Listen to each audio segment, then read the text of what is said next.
to another episode of Card Talk, a podcast where we spend a little bit of time talking about cards from Lord of the Rings, the card game. I'm your host, Dave Walsh. And I'm Grant Thompson, just along for the ride. And I'm Ted Bannock, and I love talking about cards. That's what we're going to do. Yes, we are. But you know what, Ted? Before we talk about cards, you know what we're going to do? We also love thanking our patrons. Yes, we do. So it's without the help of our patrons, it would be very hard to keep the lights on here. So it's important for us to give a shout out to everybody who supports us in any way, shape, or form.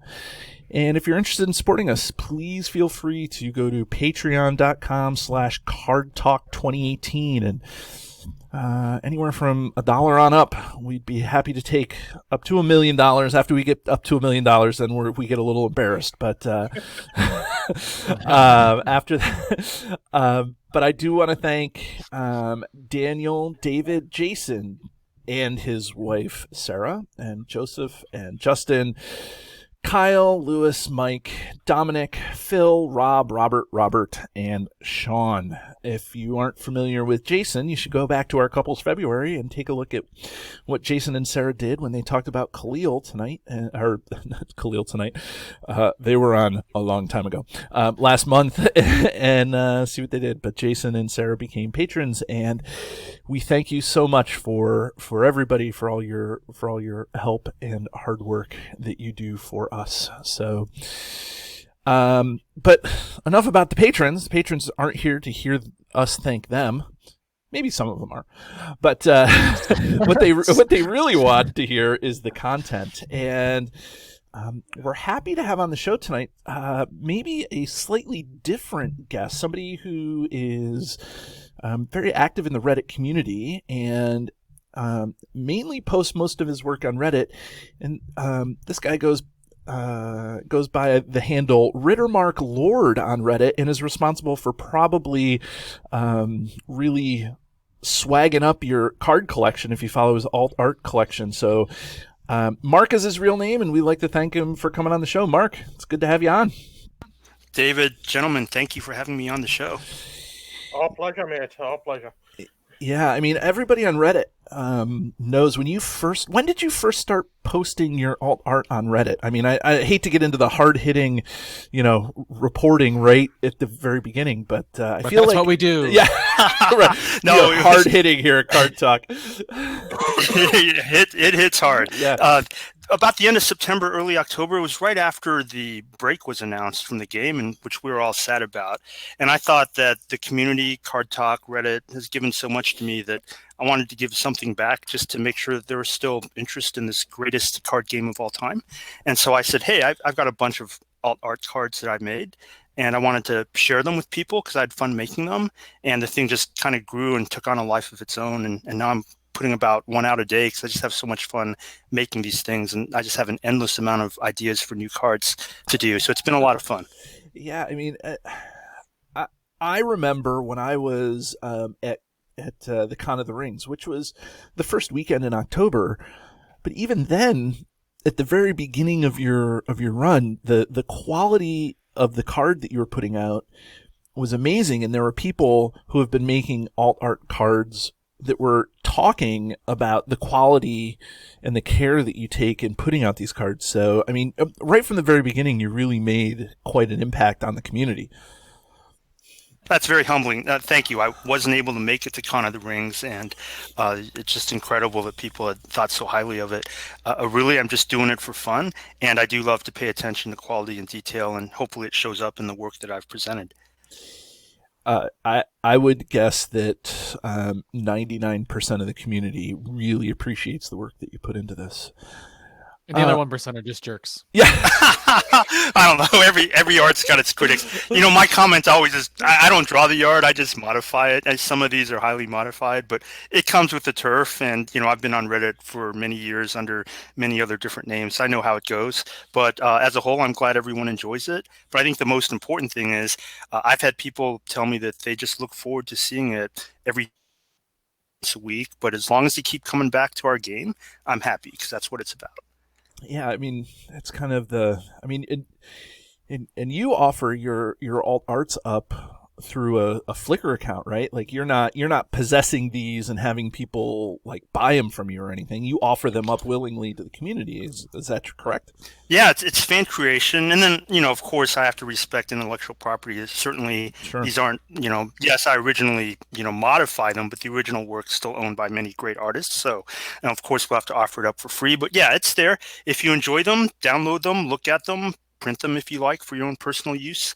It's a lot of fun. And yeah, well, how many different artists have you had kind of represent? Well, let's start even further back than this. How many alt art cards have you posted roughly today? There's obviously going to be a difference in the time that we're recording the show and the time that the show's released, and things like that. But roughly, how many alt art cards have you? Probably about 150 about this time. So about one a day. So if you keep adding it up, we'll still hopefully do 1 or 2 more a day for as long as I keep. I have many, many more that I've built that I just don't release because I don't think they're of good enough quality to put out there. But I've done a lot of cards.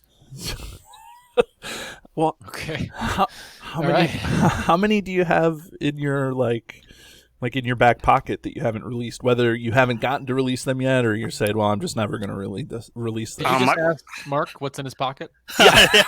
Right. What have you got in your pocket? String.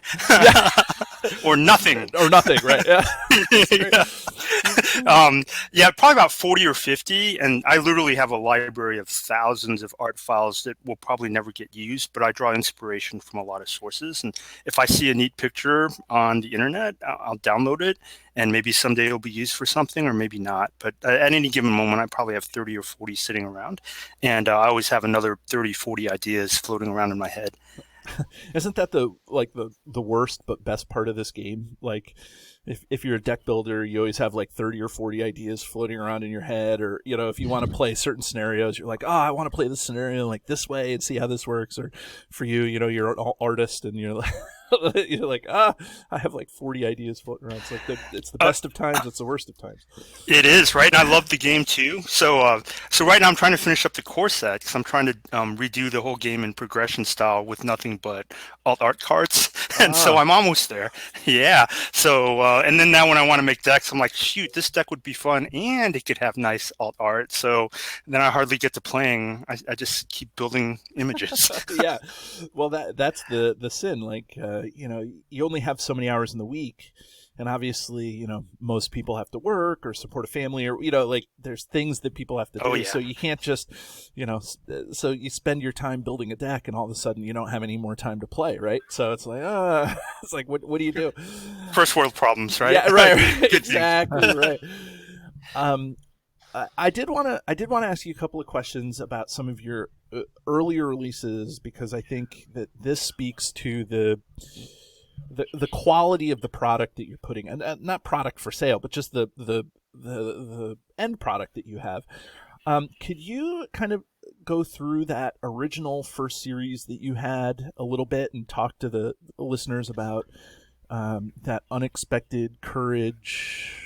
How many parts was Absolutely. it? I feel 18. like 18. Okay, I knew it was in the teens. I was going to say 14, but that was stunning, and I think that a lot of community members really took into that. But I think there's more to it than what we actually see. So the floor is yours, Mark. What do you got? Thank you. First, we'll go for some odd trivia. The reason I always like to release series in 9s or 18s is because they fit nicely on one page, on a binder page. On a binder page. So I know some binders have 16, but I like the traditional 3x3.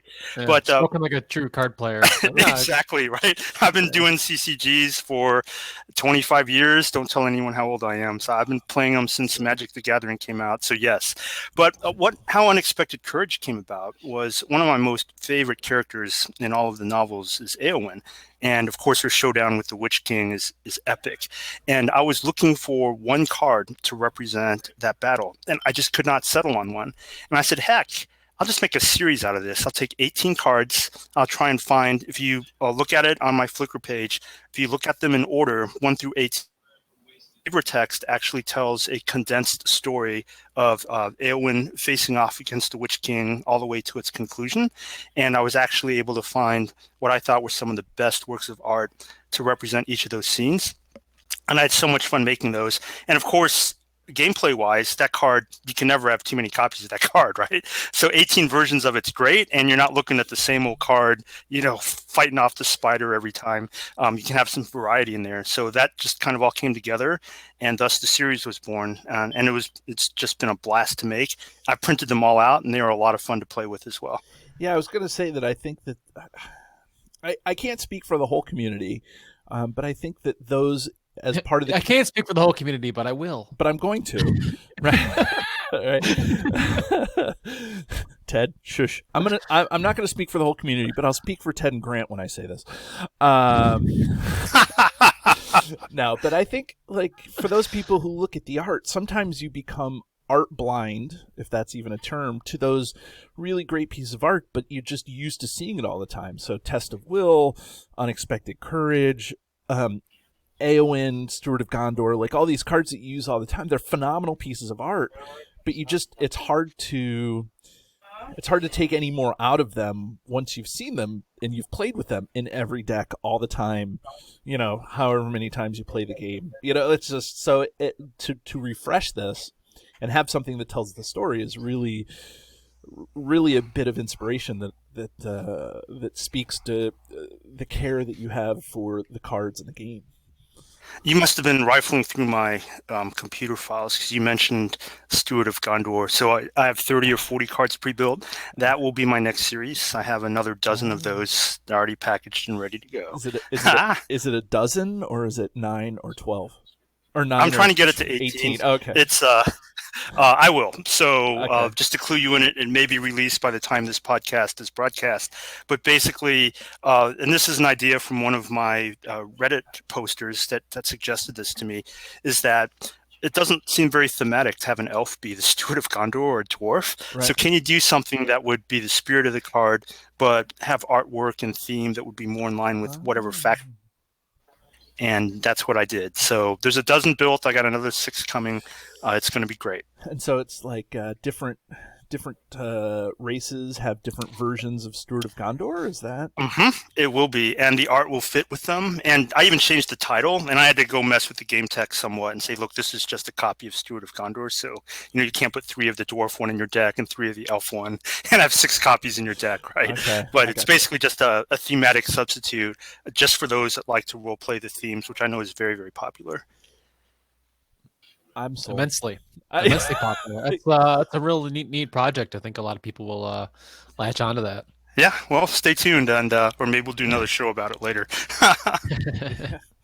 Yeah, I mean, just what I know is that when I look at, I almost look forward to going through and not only looking at the art, which is phenomenal, but I also look forward to reading the story. Like every one, you post this story about the art and how you changed it, and maybe a little story behind the artist. Like you really do.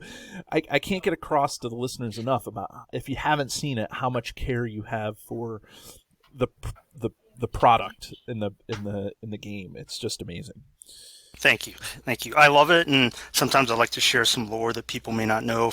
If their only exposure or first exposure to Lord of the Rings is from the awesome Peter Jackson movies, sometimes the books are a little different, and you can point out how things in the books were a little different, not necessarily better or worse, but just a different view of the same things that people have come to love, and just an opportunity to point those things out as they're staring at the art. Yeah, it's phenomenal. Let me ask you a couple of questions about the game before we get into the card that we're going to talk about. And so, you said you played MTG Magic the Gathering since it came out. That was me back in the day, but it was you. That game was my biggest regret, only because of course it is. It's every. I was undefeated in tournaments in that game. Sorry, go ahead, Ted. It's the ring, right? It's like a love-hate relationship. It's like how people got into cards and then they it opened up their world, the rest of games, but they hate that they played it. I actually had won a mint beta Black Lotus and all the moxes, for those that don't know that card, and won it. This is in the early 90s when the game came out. So I probably sold it in the mid 90s for a whole bunch of money, right? But you go look on eBay now, that card's $40,000. I'm like, what? Yeah, and But yes, I did play. I did play collectible card games since Magic. I was actually in the first Star Wars collectible card game World Championship. That was a very nice professional affair where Decipher, the company that made the game, actually put all of this up, all expenses paid, at a 5-star hotel in Vail because the Hoth expansion was coming out. And I got to meet people from all over the world, and that's where I really knew that card games or a way to bring people from all different parts of the planet together to share in something that they love. And that stuck with me to this day. wow. So, I mean, Ted, correct me if I'm wrong, but isn't Caleb a Star Wars CCG, Star Trek CCG? Star Trek Yeah, CCG. it's Yeah. not Star Wars CCG. I'm sorry. Okay, I was like, maybe I didn't know that. Yeah, Caleb got his Caleb Grace, the I guess former designer of the game, but because he's not designing anything for the game anymore, but he's still the current designer of the game because we're releasing it. We're in this weird nebulous area. Caleb, if you're listening, I'm sorry. I just kicked you out of a job again. But he was a world champion 2 years in a row for a world champion Star Trek CCG guy. That's how he got into game design and stuff like that. So he's Wow. yeah, he's We all have there. diverse card backgrounds that have led us to this game. This is the best one. I say it over and over. Appreciate it. Yeah. I was kind of blown away when the game came out, released this new experience. But I really identify with you, Mark, about how it there's like the game has just this big sense of community, and how it brings people together. So that's really cool. Really, really cool to hear you say that. The fact that it's a cooperative game makes it 10 times more so, because you're not out there looking for the next person to victimize, like compete fairly with respect. Yeah, and the fact that you can play this solo and it's still challenging means I can put the cards down at any minute and handle kids or whatever, and then come back where I left off. It's just a masterful design. It really has, and I can't ever overstate it enough about how amazing the game is.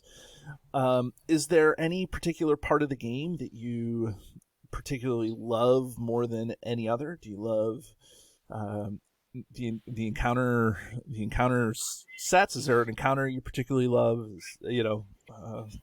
What is it that you love? I'm not going to let you off the hook by just saying everything. I love everything about it. No, honestly, I said it at the start of the show, the art. Magali just brought me into this game. I love all things Lord of the Rings. I owned all the other games that came out, the one from Decipher, Middle-earth: The Wizards. Did you guys play that one? So that one. So the art got me in here because it was just the best done out of all of them. But the gameplay itself, I think the design of the games, the encounter deck, and how that becomes a truly challenging solo play, and it becomes a puzzle. And I think the types of people that like this particular game just love to solve puzzles. And you can solve it in more than one way. You can solve it just with elves or just with hobbits or just with whatever.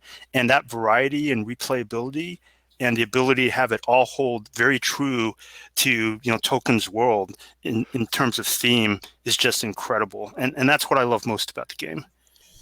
Yeah, I totally agree with everything you said. And I mean, guys, I would love to sit here and talk to Mark forever just about the game, but I think I know we have the rest of the show to get to. yeah. I think that this is called Card Talk for a reason, right? Yep. Yeah. So, Mark, you and I, we were talking and we set up that we were going to talk about a specific card, and you have yet to release it. And so thank you for that sort of courtesy. That was very nice of you to hold on to a card or two for us.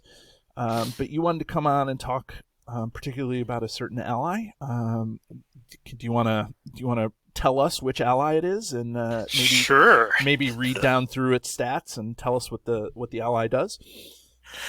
Sure. So this ally is one that I think is one of the most overpowered in the game, and I think there's a big story behind it. And this is, I don't know how to pronounce it, Furial, the Herod Scout from the Mumakul expansion off the Harad expansion set. And we can read off her card powers. She's 5 cost, 3 willpower, 1 attack, 2 defense, 3 hit points. But the thing that makes her, in my opinion, just a devastatingly powerful card is her special game text. And that says, response, after Furial commits to the quest, look at the top card of the encounter deck, then you may discard the looked at card. This thing, and it's a lore card, of course. Right. This is so powerful, it's beyond belief. And when I looked at this card for the first time, actually, I'll tell you some backstory if you don't mind me backing up. Yeah, no. When I first got into this game, maybe a couple years ago, about 3 years ago, I don't know how this game escaped me when it launched, but somehow it did. Kids in life, right? But I started picking it up. I'm like, wow, there are a lot of expansions. I don't know if I can pick all of these up. And I thought I would stop at the Harada expansion. Who wants to play those guys? They're the baddies, right? I want true Lord of the Rings. Right. And then I saw this card, and I said, great. This is the trick that every video game designer, every game designer does. If it's a less popular faction, they just make the cards overpowered, so they tempt you to buy it. Right. And sure enough, that worked on me. So I ended up saying, all right, forget it. I'm all in. I'm buying every last thing that FFG ever puts out for this game since I crossed that bridge with the Harada expansion. But this is the card that made me do it. It's really powerful. I don't know if you guys have covered this card before, but love to hear your thoughts on it. And we can certainly debate about whether I think it's one of the most overpowered allies in the game or not. Yeah. So, Ted, you argue with Mark about how horrible. Tell Mark how you think this card is horrible. I will tell exactly. I will tell Mark exactly how terrible this card is. This card is so terrible that it goes into pretty much every lore deck that ever exists, I think. It's so terrible that it's like, well, if I don't put it in a deck, it's probably just irresponsible as a player. It's a phenomenally powerful card. I feel like even to like pay the 5, it's well costed at 5 for the ability that you get. And even if you pay, there's lots of tricks to reduce how much it costs. But if you pay full price for this thing, like you get every piece of it. I mean, there's a reason this card's in the famous one deck, right? Which, cheats it out with Elrond and his ring for no cost.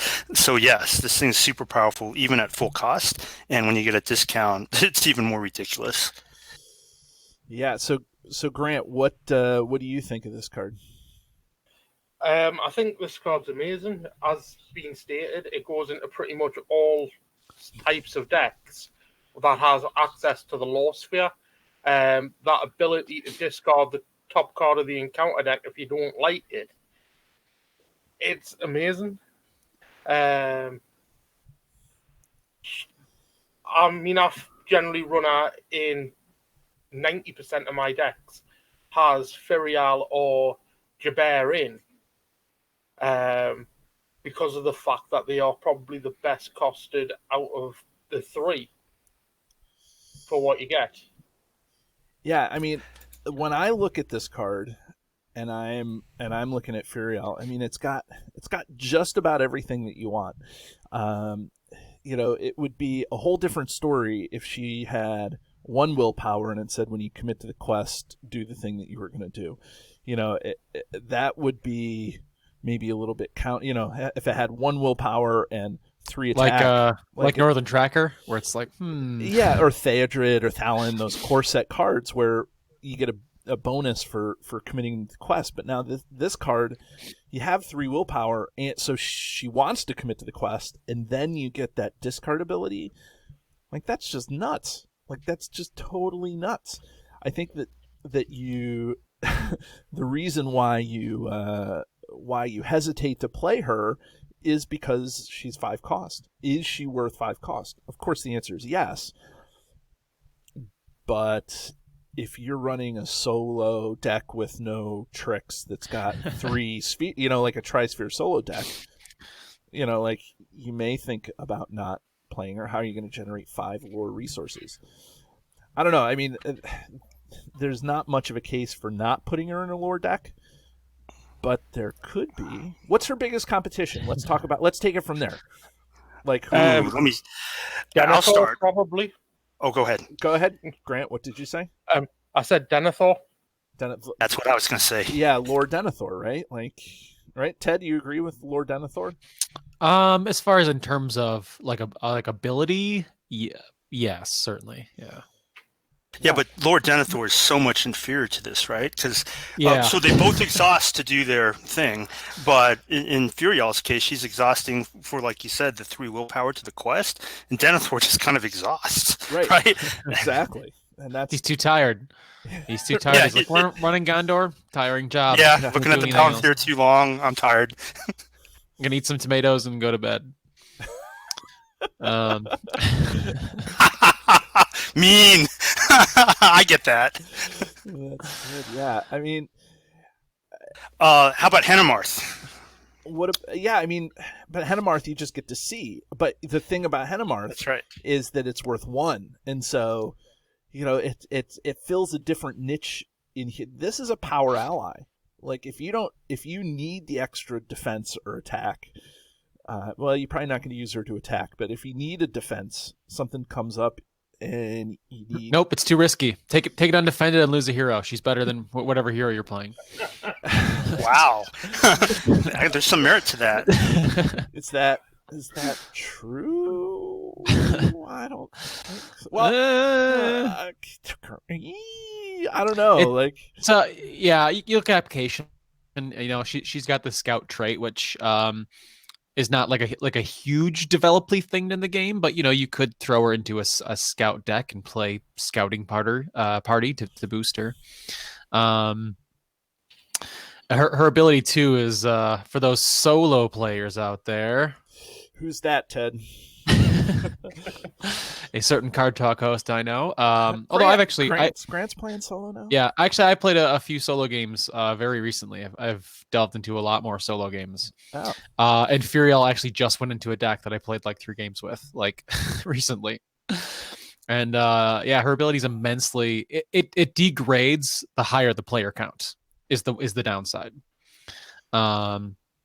It's still good because even if you're at 4 players and the first card is a surge card, there's no reason to not to discard it. Like in most circumstances, to just if the top card's a surge, just throw it, or something that will have some type of when revealed, like effect. Like just throw it away, and it's always worth the cost.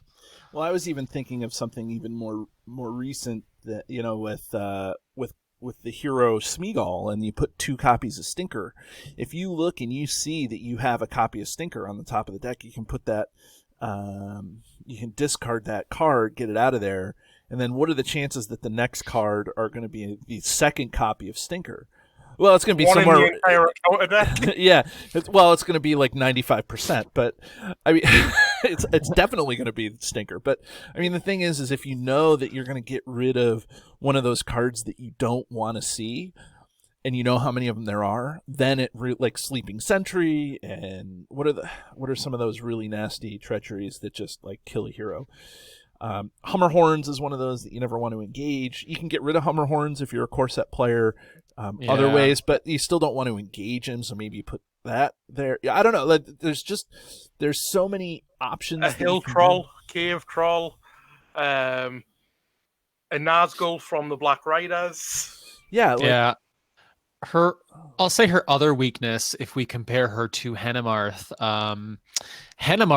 the fact that his ability is an action that you get to scout the top of the deck.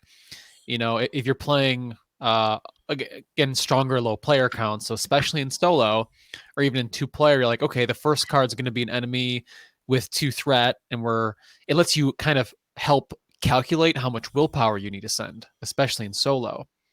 With Furiel, is you have to commit everybody without having that knowledge. Is maybe her one downside. Right, you have to commit and say, well, I don't know what it's going to be. Well, that's why you run both if you're in a solo. You could run both. And sometimes I use Hanemarth just to peek at what the next shadow card would be, whereas with Furiel, you are committed to just looking at the next encounter card. So there are some differences between them. Yeah. Well, think about how this card is going to pair with Farsighted. I don't know if you guys seen the newest pack, but there's that Doomed 1 cost card that you get to reveal. You get to look at the top 5 cards of the encounter deck. Like, that's Wow. crazy good. And then you can use Furial, and then you can get rid of you can just basically selectively just call the encounter deck. Like, it's totally Yeah. wild. Oh yeah, yeah. Farsighted will work very well with Furiel and Henemarth, and falls right into that like encounter deck, scrying type, like archetype that lore kind of has. And Furiel, she fits right in there and does the job very well. Let's not forget another combo. Spirit with Stand and Fight. Talk about bringing her into play pretty quickly. What did you cut out right with the first? Oh, sorry. first thing you Mono said? Spirit with Stand and Fight. Oh, yeah. Basically discard her, the old standby, right? So now 5 resources is not too tough when you're spreading it amongst 3 heroes. You can have her out pretty quick. Right, and you can always pitch her to AoN. Yep. Yeah. Like you said, the old. A lot of people, I think, use runner and secrecy decks that run timely aid, because if you can timely aid to get her into play for the 1 leadership resource you pay, I've done that quite a few times, and that is so satisfying when you're like Furiel for 1, Right. like turn 1, like she's on the board. Well, and I mean Elfstone, right? Like, this is definitely one of those Elfstone targets, and that's in Sphere too. It's I like the amount of ways you can get Furiel into play is, well, there's just a million of them, right? So, Well, yeah, you've got Send for Aid and Leadership. right, Send for Aid, Timely Aid. What are the the side quests? I was gonna That's say the side quest is right. the send for aid. Isn't there another side quest that allows you to dig? I mean, gather information will Gather find information, her, but not. Yeah. It won't play her. But Yeah. if you've got the Storm Comes, you don't even need a resource match. Yeah. Storm comes, and of course, if you're playing Khalil, right, and you're running Steward, because you have resource acceleration and leadership, she can come out a lot quickly as well. Don't forget the Sylvan Refugee if you're running Khalil to reduce the cost of the next Harad Ally Blade. Yeah, I mean, the the sheer ways that we have just come up with of getting Furiel into play, Yeah, it's like half a dozen right there. right, just really speaks to the need to want to get her into play, right? I don't know. It's let me ask the hard-hitting question: what decks doesn't Furiel go in? Mono Tactics. That's.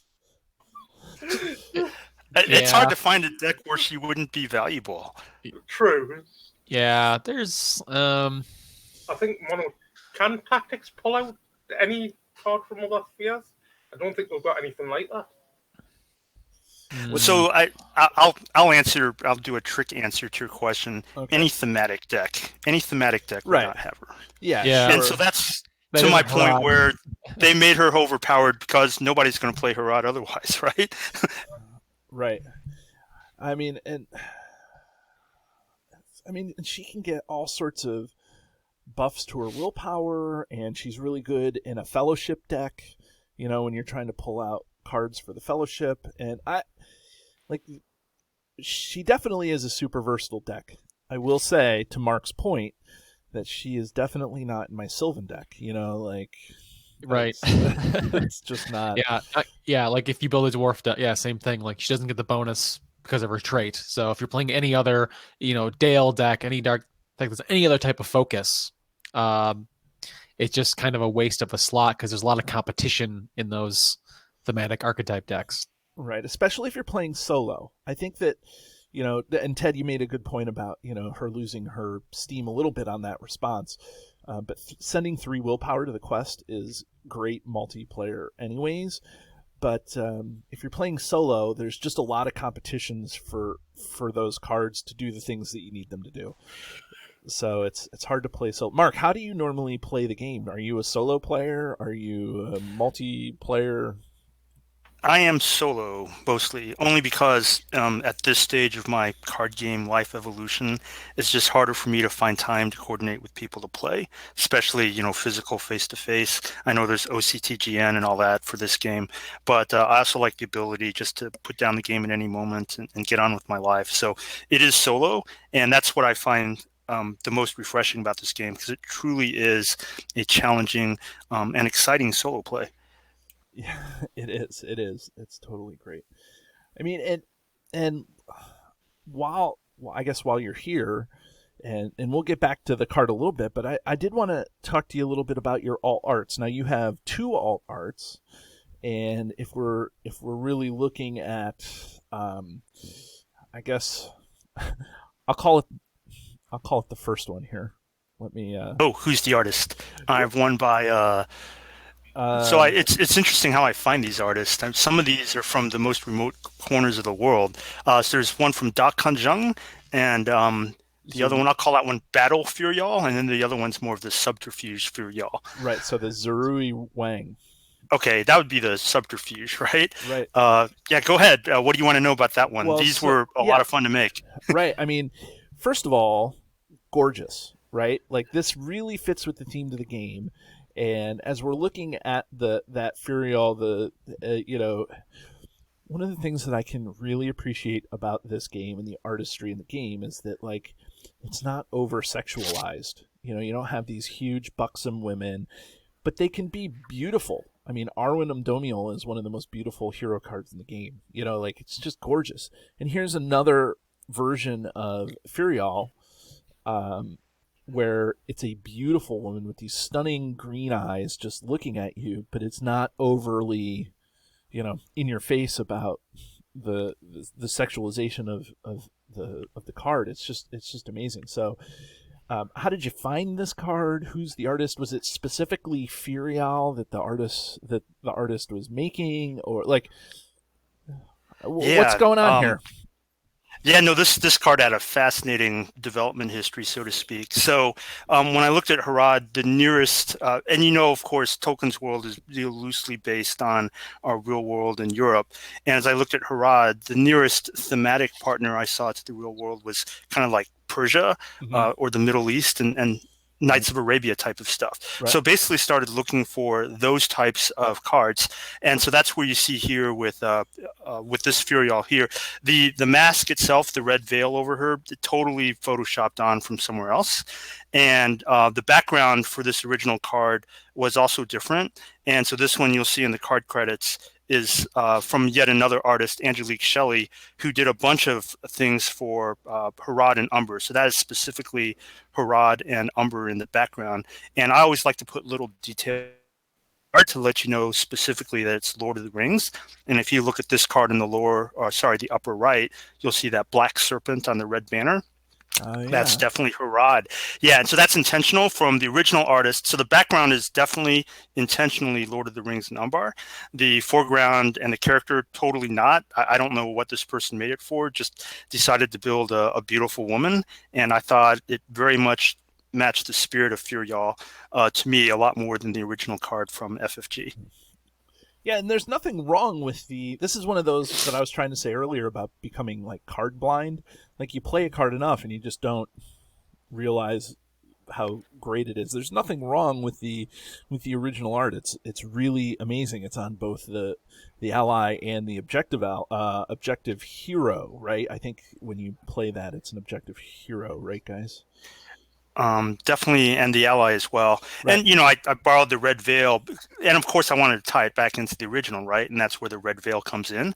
And I took that concept here so that it looks somewhat familiar, since the Furial character itself is completely made up for the card game, so there had to be to its source material. Right.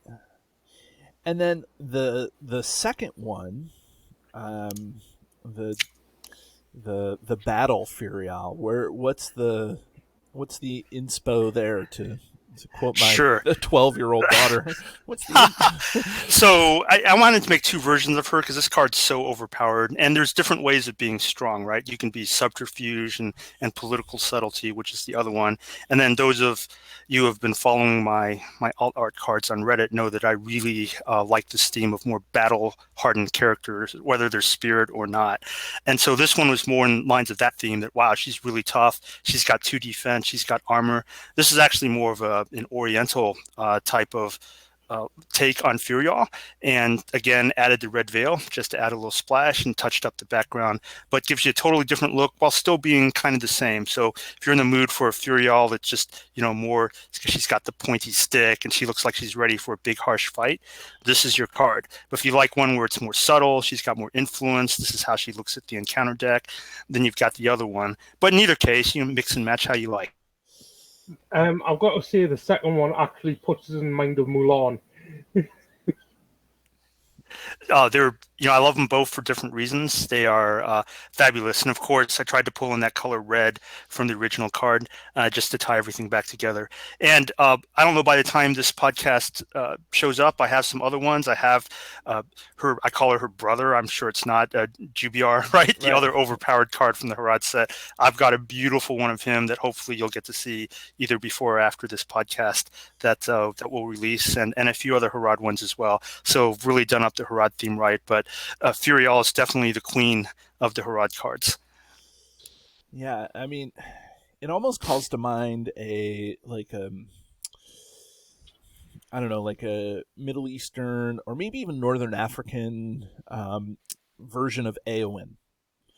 Where there's two sides to that coin. There's the Queen of Rohan or the Princess of Rohan, and then there's the Durnhelm side, which is the attack, kill the Witch King sort of thing. So there's I don't know if you've thought about that, but that's looking at this now with the way that you've portrayed the two, and I'll put them on the screen side by side so that the viewers can see them both. But it just really calls to mind Eowyn, who happens to be, isn't Eowyn one of your favorite characters? She is. Yeah. She is. That's a nice parallel, Dave. I didn't think of that, but you're right. And maybe subconsciously, that might be what I was doing, because I do love the Eowyn, Durnhelm, that whole storyline. Just incredible work by Tolkien to bring forth that character. And sure, why not? Furial is just as powerful in game as Eowyn was in the novels, so I think it's fitting. Yeah. And, Furial is an amazing card. There's got to be more that we can say about the card, though. Where else does the card fit in, Ted? Where else are we playing this card? Well, yeah, we went over a lot of great options. Like I said, your 2 traits are Harad and Scout. So there's one Scout card, and then a Harad deck, of course, and her 5 costs, which we also covered. You got to kind of find the right place. Because if you're running only one single lore hero and you have no way to accelerate or sphere blend, it's going to be still hard to get that 5 out. Especially when in this game you need to sort of build board states very quickly. Because usually the hardest part of the game is the first couple turns until you can kind of build up and get going. But if you find some ways to cheat her into play, like we named, send for aid, timely aid. Hell, I'd consider even sneaking her in for one turn. I was just about really to ask. Needed the willpower. is it worth sneak attack on her to bring her? Yeah, away? She's not the best target when you look at like Gandalf and Faramir ally, but on a turn where I've I need the willpower and I could use the scouting, still worth 1 resource. Very good. And she goes back to your hand, so you really only lost 1 card. Yeah, right. That's always my problem with running combos, is that I always want the combo to be sneak attack Gandalf. So if I had Furial in my hand and a sneak attack and I'm running Gandalf, and this is my own gameplay I'm just getting in the way of myself. It's because I'm an idiot game player. But I'll hold on to these guys. I'll be and then it'll be 3 turns later and I'm like, oh, I should have snuck her into play because she only has 1 less willpower and she does something amazing for me besides. So it probably would have been okay, to sneak her into play.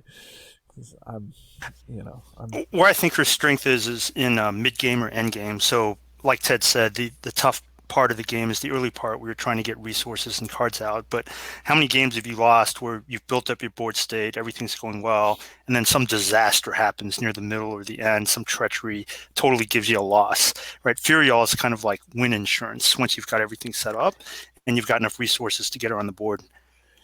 Yeah, it's kind of like playing a test of will without having test of will in your hand. That's I guess that's she's the best almost way. like an Eleanor in a way, because here Eleanor will cancel a card and replace it. You kind of have the choice of like, do I want to get rid of this card or let it ride, Yeah. And the ability is actually so good that sometimes you might want to not play it to give yourself a harder challenge in the game.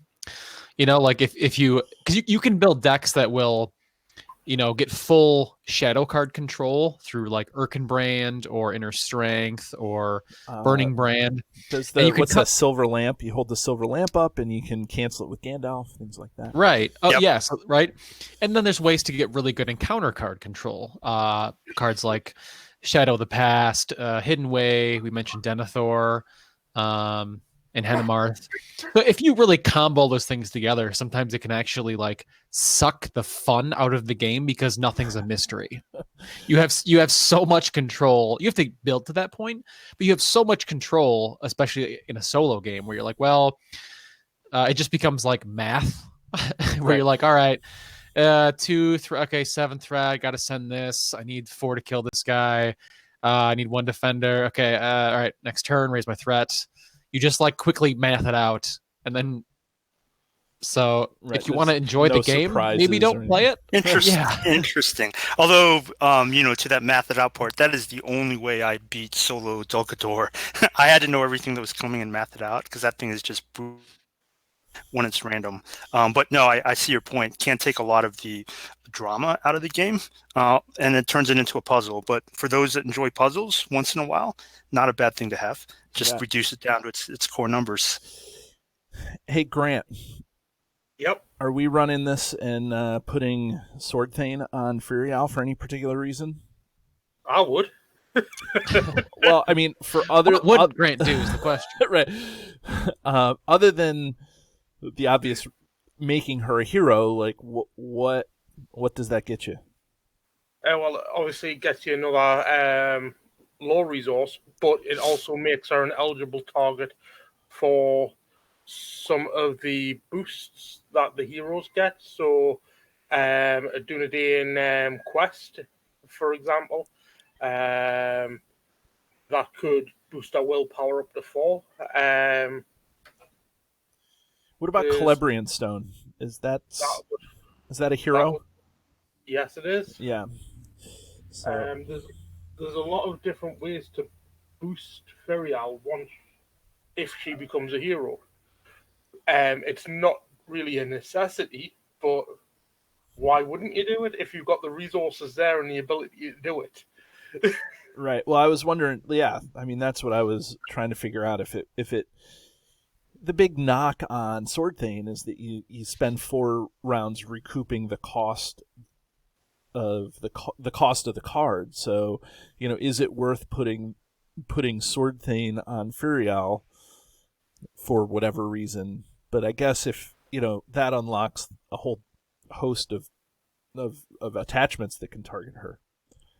Yep.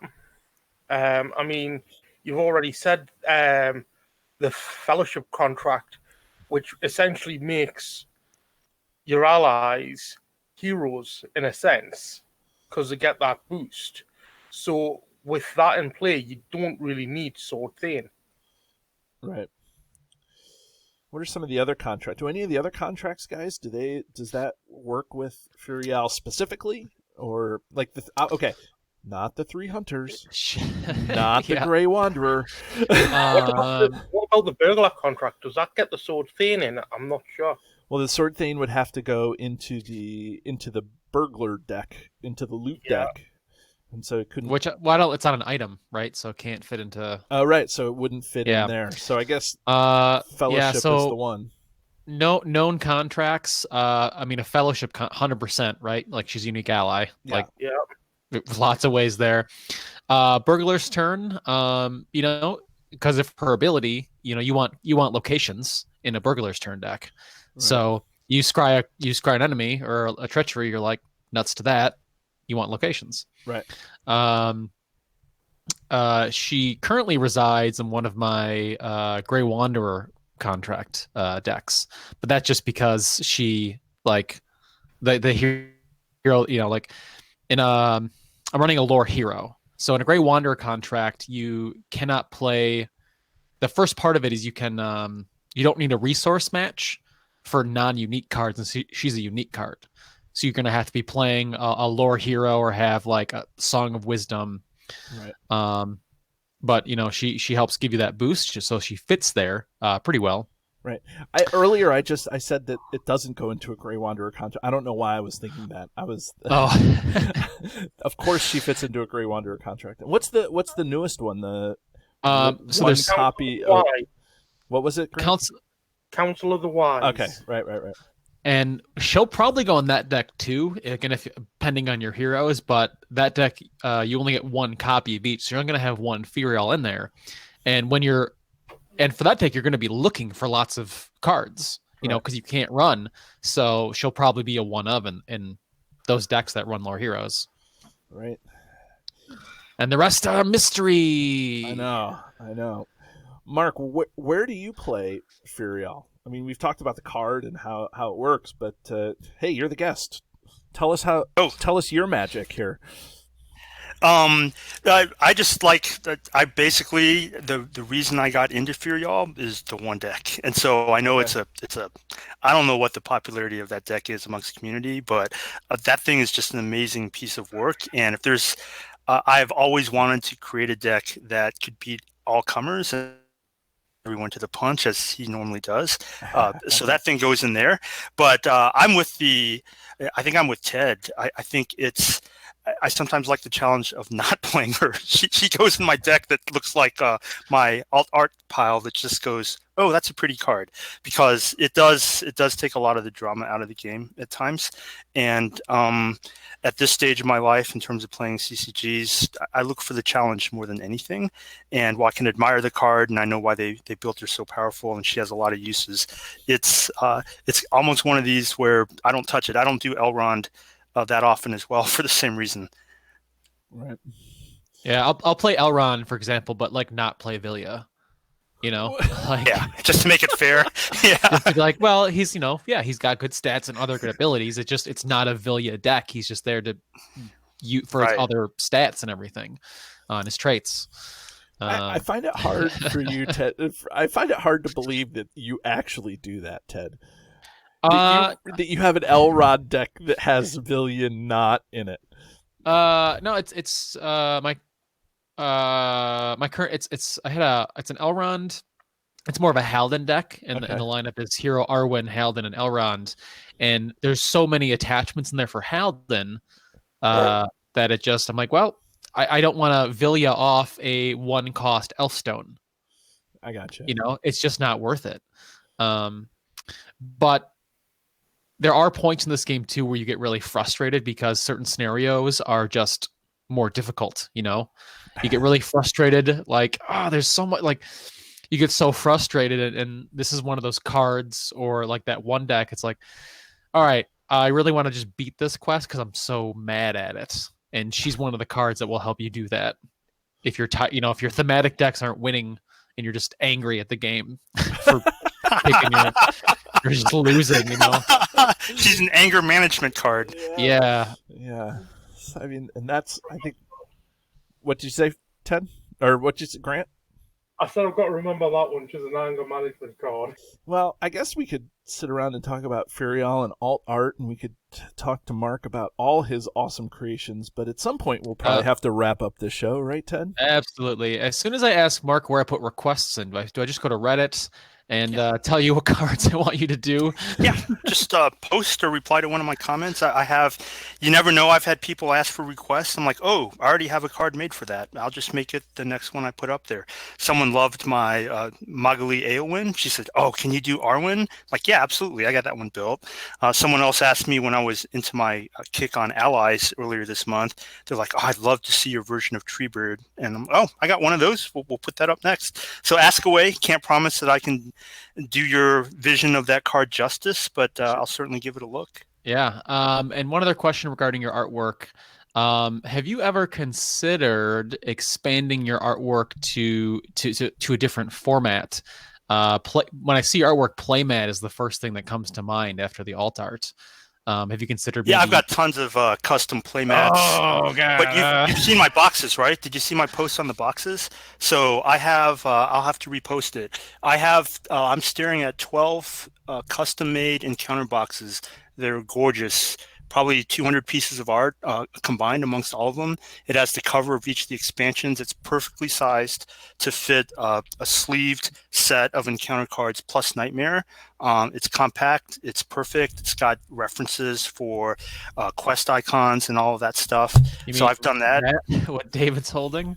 Let me see. Yeah, that one. You're responsible for that? I didn't make that one. No, that's okay. that's the original one by this great guy named Gecko TH. I made probably an updated version of it that's got some more info on it. So I will release that again free probably sometime in the next month. That would be amazing. My next project is go ahead. I was just going to say, definitely as Mark, as a sidelight, I published how to make those boxes on Vision of the Palantir. So if you send me a link, or if you have those boxes available, I can link different versions of the art. You know what I mean? Like I could link your if you want a different version of the box, provided that you're okay with that. That way, your stuff can get. Actually, it's your article in Visions of the Palantir that pointed me towards the box manufacturer I used. So it was there. So, and the thing is, the publicly available box tops are awesome, but they're all of slightly different style because different people made each of the versions as the years rolled on. So I unified them and made them all look exactly the same. And Mark, I even have one built for the next one. You are my hero. That's going to be amazing, and I greatly look forward to that. Especially too, because now the game is kind of going on this break. I feel like it's like now I can pack up the game in its final home. You know, like every. Exactly how I felt, right? The break has its, good points where I'm like, now I can finally have enough boxes where I know no more are coming, right? Your box is going to be like Valinor. I'm going to put my cards and send them away. And then back to your question, 2 other projects I'm working on. I just signed up to C-Stan's a long expected party project. Right. So that's the one, for those that don't know, that he's trying to extend the life of the game by having some and encounters, very similar to the Star Wars Continuing Committee on those games. So I just signed up for that. I've already put a couple alt art cards on there that I think look fabulous, or main art, I guess, if that's the ones for the game. So that one's coming out. And then my dream list, once I finish the boxes, is it really bugs me that the size of the instructions on the expansion packs are not 8.5 by 11 sheets of paper like they are in the little AP packs. So I'm going to collate all of those into, I'm calling it a compendium. I'll put every set of rules in there in one, designed to be hardbound, and just flip through. And now that the game's on pause, you could say this is the first 10 years of Lord of the Rings LCG. Have it all in one place, and if I've got room, I'll even put a few things in there, maybe some rules, some turn sheet summaries, some guides to some faction themes, things of that nature. It's going to be gorgeous. Mark, where did you come from? Like, I don't understand. Right. Did you come from Valinor? Like, I like creating. If you go on my Flickr site, you'll see I'm also a big Lego enthusiast. I've gotten some world renown there, been published in Lego magazines. I just like creating. It's what brings. And if something's fun, it's twice as much fun when you share it, and that's all it's about. You know what? That's well said. That's why anyone, does any of this stuff, right? Like, David's like, well, I want to talk about cards, so I'm going to do it. Hello, internet. Like insert podcast. Insert really bad podcast. Oh, great podcast. No, you guys have been so consistent throughout the years on this, and it really helps make the community feel alive and remain alive, and that's the sign of a great game. Yeah. Okay. Coolio. Well, all right, let's not forget to ring this card, right? Let's get fired up right? about Furiel and Ringer. Let's ring her. So put her in the ringer, David. So for anybody who doesn't know or is new to the podcast or may have forgotten, we have a highly scientific yet arbitrary system where we ring a card on a scale from 1 to 10 rings, where 1 ring is the one card to rule them all, and 10 rings is the card that we throw back into the fiery chasm from whence it was made. And again, thanks, Phil, for that tagline. That was amazing. Thank you so much if you're still listening. So who do we want to begin? You know what? I'll kick it off. I very rarely get to go first. So if I'm going to ring Furiel on a scale from 1 to 10, here's the thing. So I always do this from a solo perspective and from somebody who doesn't play the game very well. So, and it's usually I'm judging how often I'm reaching for the card to play my solo deck. So I would say that recently I've been reaching for her more, but I always find this card to be a little overcosted for the types of decks that I run. That said, I still think that she's like Mark and the guy said, I think that she's, very powerful, and I think her stats align with what she's doing. So I'm going to have to give her 3 rings, only because there's times when she just doesn't make the cut, even when I'm running lore. So that's what I'm going to say. So Mark, you're the guest. You get to choose. Do you want to go now? Do you want to go after at the end? Do you want to go in between the two guys? What do you want to do? I'll go last. You'll go last. Okay, so Grant, do you want to share your opinion here, my friend? Sure, I'm going to go 3 rings. She's a brilliant card. She does everything that she's needed to do. But I'm not putting her in every deck because she is just that little bit overpowered. Okay. Ted? Yeah, I'm kind of hovering. Okay. And we don't do half ring ratings. Don't let Grant fool you. Grant once rated somebody a point, like something 0.5, and I almost had a heart attack. It's okay. We'll keep it. We have a whole number rating system. Yes. It's a wholesome rating system. Yeah, I don't think I've ever given a card a 2 yet to date, but I think she might deserve a 2 because she just do you want a questing character that will can survive treacheries because of the hit points, has high willpower, and has an ability that aligns right with the questing, and even playing her in lore, not with her traits, like off trait. She really does all of those things very well. Her biggest weakness is that she's unique, right? So there's only one on the table at a time, and that of course is very merited for her ability. So I'm gonna go with a 2 because she's so good at what she does. Even though, as you said, David, she won't quite. There's certain decks she won't fit in. But I mean, you can say that about we said that about every card, like tactics cards don't go in spirit decks, right? Right. I mean, yes, that's true. But... so I'm going to go with the 2 because of reasons. Mark, what you got? I'll go with Dave and Grant. I give her a 3. The only reason I don't give her a 2 is that 5 cost, especially in solo play, that prevents her from being broken. And I'm glad she costs 5 because otherwise I would really resent how overpowered this card is. But it's a great card, has a lot of great uses as we talked about here. It's somewhat balanced 5 power. And again, Mark's theory of they make overpowered cards of factions that people don't play. I think that's a real thing, and that's okay. That's valid. And this card is the one that made me buy the whole Lord of the Rings game, right? And so I thank her for that. But 3 rings for me. Is that a like a published theory, Mark's theory? Is that something that we can?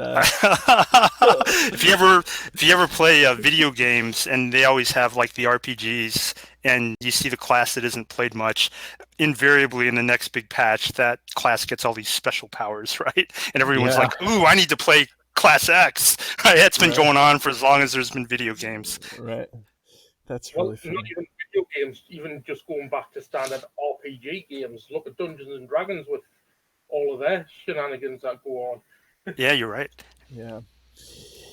Well, RiddermarkLord, which is your username handle. I forget exactly what they call it on Reddit, but that's how you find user/RiddermarkLord. I am so thankful that you agreed to come on the show. You've been an amazing guest, very insightful. Your work is amazing. So I just want to thank you for taking the time out of your day to come on the show. Thank you, gentlemen, for having me on here. Really love your show and what you do for the community, and hope to chat with you guys some other time later. We'll hold you to it. That's the problem. You make those promises, and all of a sudden you're a co-host on the show. I'll just make a bunch of bad art, and then you'll be like, I don't want to see that guy again. Mark, it's been a pleasure. Thank you so much. And if you're interested in finding this or any of our back episodes of Card Talk, feel free to search YouTube, where you can find our flagship video episodes with the username Card Talk 2018. Or you can search the RSS feed, cardtalk2018.libsyn.org, for our extended audio versions of our podcast. Or you can find us on Facebook at Card Talk 2018. And if you have any questions for Grant or myself, or for both of us, feel free to email us at cardtalk2018@gmail.com.